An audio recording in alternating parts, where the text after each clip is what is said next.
As we all know, change is not easy. I've been through several of these, and with some of the orgs that I advise and consult with. Never easy, but lots of ways to improve the process. What did you learn from the first transformation that you're now applying to this one? Yeah, so there's lots of learnings. And interestingly, we're working through two different transformations right now. We have a longer term one, which is the move to the platform.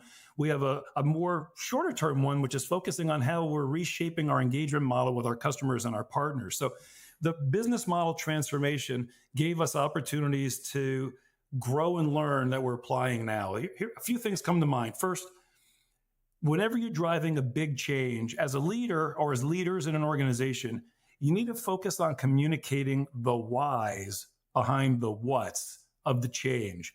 Oftentimes we go immediately to what are we going to change and how are we going to go change it? We don't spend enough time sharing why are we going to make this change and why is this going to be a change worth making for all the stakeholders involved, and what will that future look like when the change is completed so that people, all the stakeholders, can see I'm going to benefit from this change. It's worth it to go through the change. I'm going to go all in to support the change because I will come out ahead at the end of the change. And without doing that, it's hard to go and really connect with people because most people are change averse. They don't want to actually drive change and be a part of transformation, especially when it impacts the way they get things done. So the first thing that comes to mind is communicate the whys behind the what and keep communicating them. Yeah. There's another learning that we had. We created a scenario with the business model transformation where we like burned the boats, if I could use that term.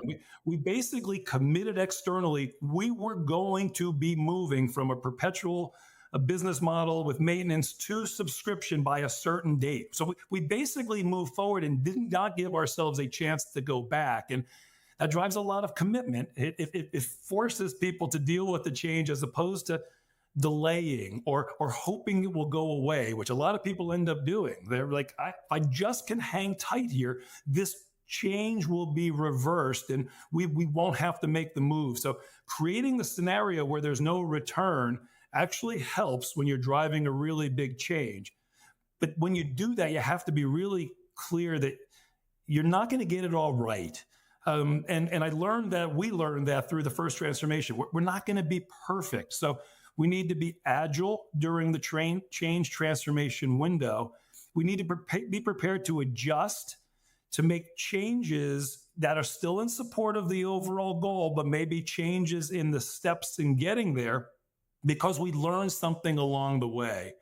And then finally, I'd say this, you really need to bring the stakeholders along for the ride all the way through, from the very first communication all the way to when the change process is over.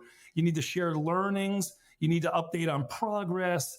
You need to set expectations and then report out on those expectations all the way through. And going back to the first thing, you need to keep coming back to the why and reminding people, why are we doing this in the first place?